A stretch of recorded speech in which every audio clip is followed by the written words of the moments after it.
90. Ele veio para cá para conhecer a igreja dia 5 de janeiro de 90. E em abril foi o culto de posse no Capitólio, né? Culto de posse no Teatro Capitólio. E aí ele veio para morar na minha casa lá do bairro Santa Maria, na rua Vereador Manuel Bueno, 123, e ficou morando lá por uns tempos até a gente terminar a casa pastoral, porque nós tínhamos adquirido o terreno atrás da igreja, os primeiros 10 metros, aí nós construímos nesse terreno a casa pastoral, que aí depois foi desmanchada. Adquirimos outro terreno de trás, que fazia emendado, 3 etapas.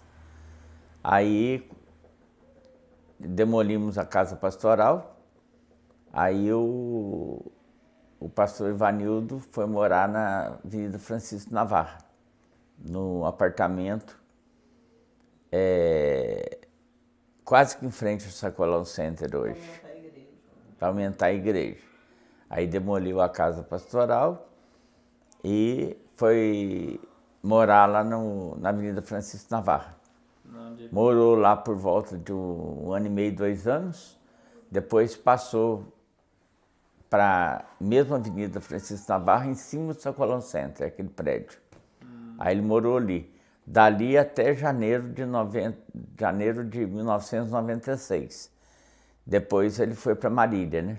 Em janeiro de 1996, voltando para Varginha em dezembro de 2000. Dezembro de 2000 ele voltou para Varginha para morar onde ele mora até hoje, né?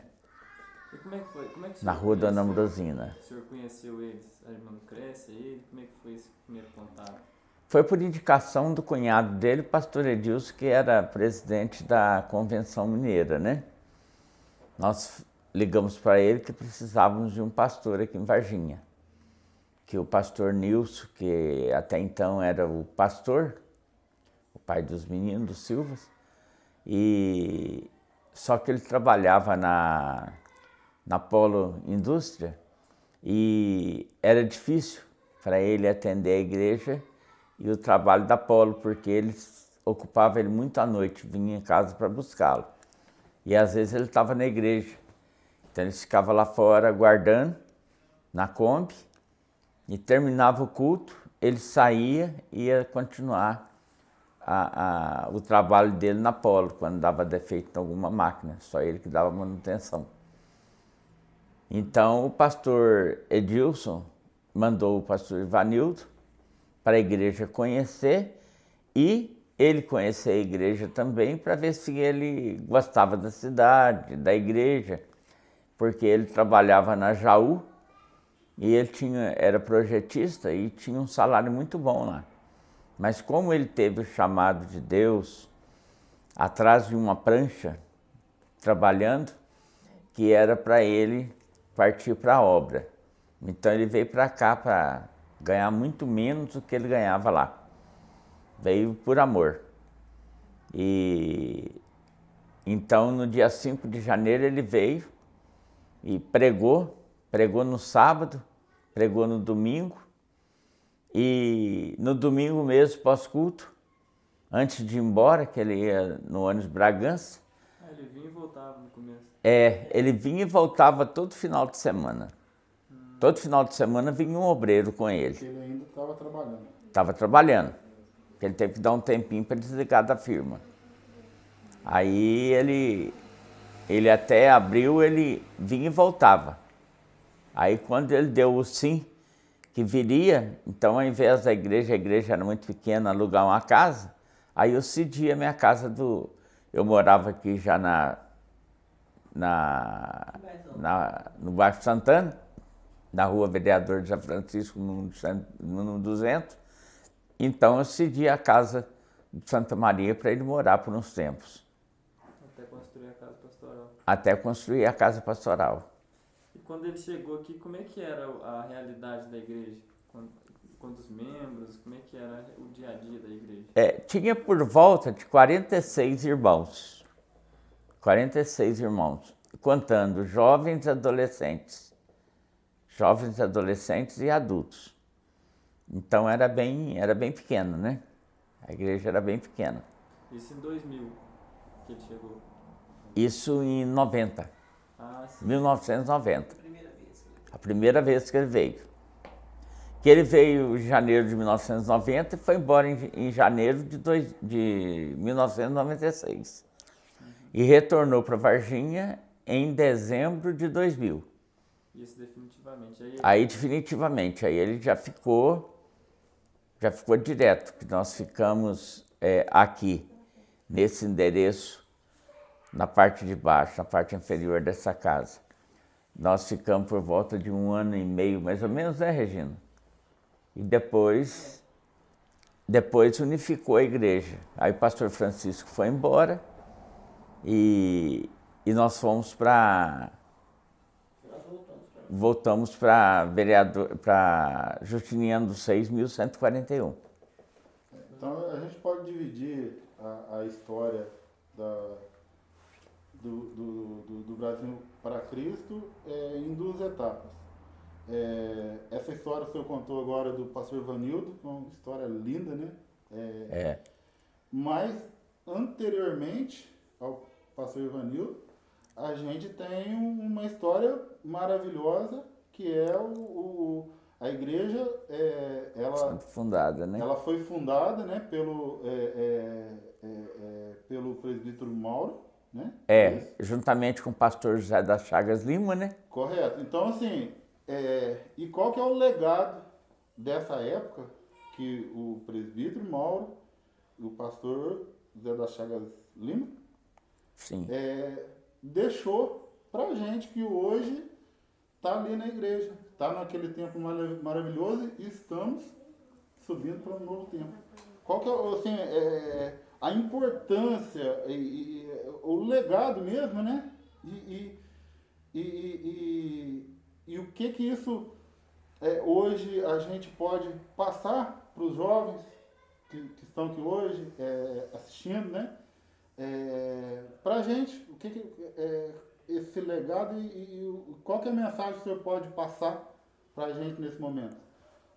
Daquela época lá, o legado, e hoje a importância de tudo aquilo que veio lá de trás para a gente passar para os jovens.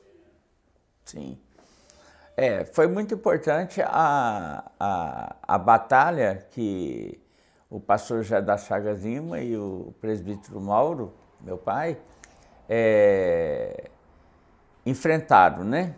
Porque podia ter desistido, porque eram muito poucas pessoas, era mais fácil às vezes congregar em uma outra denominação para não ter aquela responsabilidade de praticamente carregar a igreja com o número de pessoas que tinha, né? Uhum.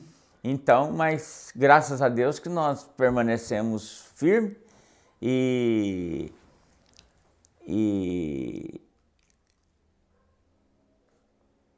foi chegando os irmãos, né? Aí foi chegando os irmãos, foi aumentando o número, tanto é que de aluguel nós conseguimos adquirir o terreno da irmã Maria Cândida, construir a igreja pequena, com tamanho bem pequeno, e de 70 metros, menos de 70 metros, 56 metros, era a primeira igreja. Depois nós fomos ampliando, né? Fomos ampliando o tempo. E a igreja foi crescendo. Veio chegando novos membros, aí depois veio o pastor Nilson, veio com a família, veio o pastor Erasmo com a família e foram aumentando o número, né? Para chegar no que nós estamos hoje, com um número bem superior, né? Quando a igreja foi fundada, mesmo bem no comecinho, o senhor estava com qual idade? A igreja foi fundada, foi constituída juridicamente no dia 24 de janeiro de 1977. Foi no dia que a Esther nasceu, a minha menina. O pastor José da Chaga Lima foi na maternidade para pegar a assinatura da Regina como secretária. Foi no dia do nascimento da Esther, 24 de janeiro de 1977. Então, na maternidade, que ela assinou para constituir a igreja. É, eu tinha 21 anos. Na época. É. E como é que foi para o senhor ver esse começo, porque na época o senhor era auxiliava, né, o presbítero Mauro. Como é que foi para o senhor ver essa experiência de crescer uma igreja do zero e estar ao lado dele? Como é que era para o senhor isso? Eu auxiliava na igreja, já tocava o acordeon nos cultos, mesmo com um número muito pequeno de irmãos. E meu pai era o tesoureiro da igreja, e quando veio a falecer, eu assumi a tesouraria da igreja, até então passar para o Bom Marco Silva, em 2000 e alguma coisa. Eu não lembro bem a data, parece que foi 2004, 2005. Eu passei para ele, depois ele passou para o presbítero Marcelo Cortes Gama, né? E então, mas é importante ressaltar que no início teve época de meu pai dirigir o culto só para minha mãe. Aí já estava na igreja aqui, o Montoninho não estava mais com a gente, Montoninho e a esposa, e crianças que ele tinha. E o pastor José das Chagas Lima já estava morando em Eloy Mendes, e que ele não chegou a participar da igreja aqui na Justiniana dos Reis. Ele mudou para Eloy Mendes e fundou a obra lá. E depois, passado uns tempos, fundou em Paraguaçu. E então, uma vez eu cheguei na igreja e o pai e a mãe estavam cantando, que era normal cantar 3 hinos da harpa antes do início do culto. Depois ouvi um testemunho, a pregação da palavra, e depois terminava o culto. O culto era de 7h30, de 19h30 até as 21 horas. E nesse dia eu cheguei, quando eu fui entrar na igreja, aí eu vi que só estava meu pai e minha mãe. Aí eu fiquei de fora, aguardando para ver se ele ia dar continuidade no culto, dirigindo um culto só para minha mãe. E ele dirigiu o culto, ele estava orando de joelho com a mãe. Aí eu fiquei de fora, não entrei, só entrei mais no final. E assisti o culto do lado de fora para ver se chegava algum irmão ou se ele iria dar o término no culto.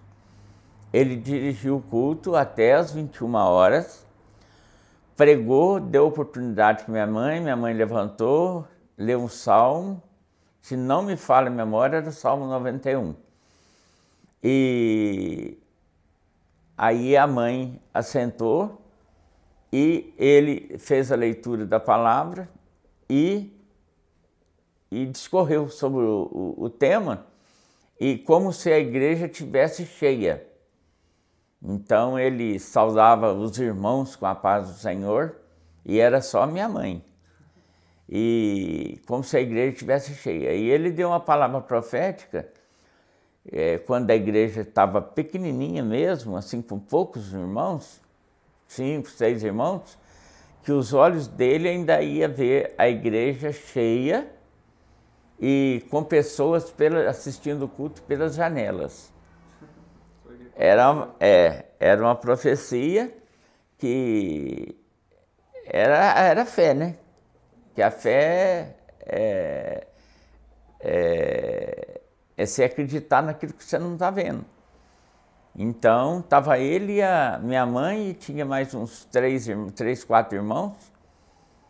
Então, ele falou assim: meus olhos vão de ver a igreja cheia e com pessoas pela janela.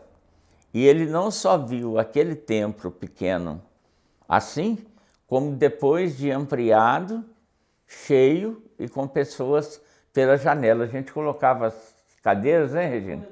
Colocava as cadeiras no corredor da igreja ali e na frente da igreja, para os irmãos sentarem. O dia que não estava chovendo, agora o dia que estava chovendo, aí ficava em pé dentro da igreja. A igreja cheia, com os irmãos, às vezes em pé assistindo o culto. Na janela. É, na janela. A gente pode ir.